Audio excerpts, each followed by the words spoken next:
The first day of her new teaching position at Galaxar Academy had gone smoothly for Commander Evelyn Rey, or rather, Professor Rey, as she was known here. After 20 years in the Interplanetary Warfare Division, the transition to a quiet life as a history teacher was refreshing. She was here to teach the turbulent history of Earth and intergalactic relations, but with no mention of her own past. It was a compromise she'd made, hiding her status as a decorated war hero from her students. She was happy to blend in, unnoticed among the diverse alien races. After all, the commander within her was retired, or so she thought. In her classroom, Evelyn found herself surrounded by beings from all across the galaxy.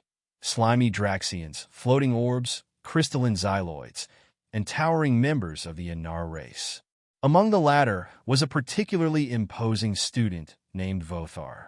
He had a sneering look and the habit of pushing around his classmates, likely compensating for something, Evelyn mused. By week 2, Vothar had decided that she, the only human in sight, was his next target. "Professor," he grunted one morning, rising to his full 7-foot height and flexing his clawed hands. His green skin shone under the classroom lights, muscles rippling. "I think you should leave these advanced histories to someone more qualified. Humans, after all, are barely evolved, and you're teaching us?" He chuckled, a low rumble that drew snickers from his gang of friends. Evelyn paused, unbothered. She met his eyes, her calm, confident demeanor unchanged. "Interesting observation, Vothar," she replied coolly. "Would you care to elaborate?" He smirked, not realizing she was baiting him. "Simple. My people, the Anar, evolved with strength and honor in our blood. Humans are weak, soft, prone to emotional fragility. You wouldn't last a second on an Anar battlefield." The class went silent. Some students watched with wide eyes.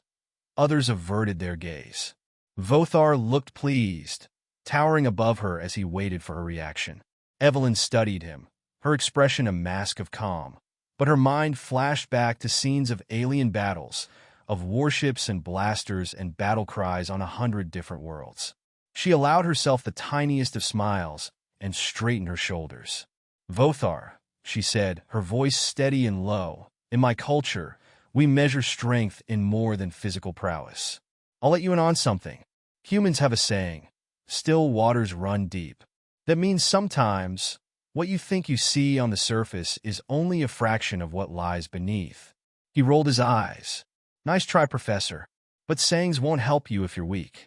She stepped closer, unfazed by his looming figure. "You want strength, Vothar? All right." Her eyes narrowed, and she allowed a fraction of her warrior's edge to emerge, an energy that felt more like the weight of a starship's thrusters than that of a teacher's presence. "Let me show you." With the swiftness of a laser strike, Evelyn grabbed his wrist, twisting it just so, a subtle move she'd learned from her Anar instructor, Master Quoro, on the battlefield. She leaned in, locking eyes with him. "A small lesson in vulnerability," she said.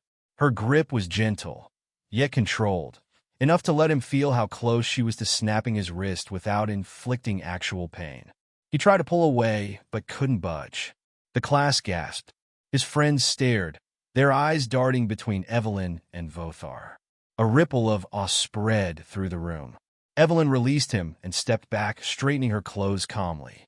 Vothar staggered, his face a mixture of shock, embarrassment, and rage. He opened his mouth, but no words came out. It was a look Evelyn knew well, the look of someone realizing they'd severely underestimated their opponent. "Now," she said, turning back to the class as if nothing had happened, "since we're speaking of human history, let's talk about Earth's own wars. Perhaps Vothar can enlighten us with his wisdom on how he believes humans might have managed to survive the intergalactic conflicts." She gestured toward him, as though inviting him to teach the class. He slumped back in his seat, muttering under his breath, his green skin now tinged with purple. She returned to her desk, scanning the room as she resumed the lesson. The students looked at her with newfound respect, some even with awe. She noted the absence of the usual whispers, the shared grins. Today, she had won their silent respect, and for the first time in years, she felt a sense of pride that wasn't tied to her military past. As she continued the lesson, Evelyn glanced at Vothar.